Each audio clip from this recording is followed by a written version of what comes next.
Hello everyone and welcome aboard MediaConsole. In today's video, I'm going to show you how to create billing entities in order to handle publisher payments, how to invite publishers, easily place link orders, and set up your first projects here. So let's get started.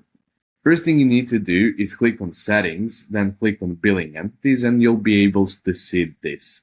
Think of billing entities as your company's payment method. Without it, you won't be able to invite publishers and ultimately place link orders. So let's get started here. Okay, now we need to create franchise and brand.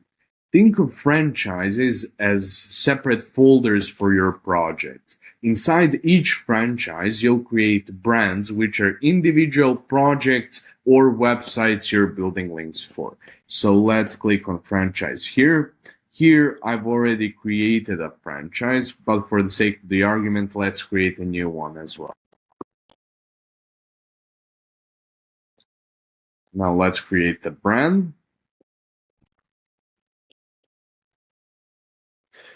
For each separate brand and franchise, you can toggle who has access to which particular brand or franchise from your theme. You can also set up a particular budget for a particular brand, and you can import your entire link history and have it tracked.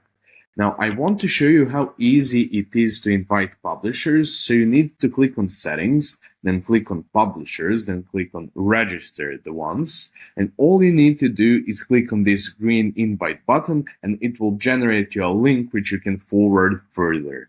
Now, let's see how Market looks. From this point forward, it's pretty straightforward, it's pretty user-friendly, like any marketplace for anything in the world. So you see a link, you see a publisher you like.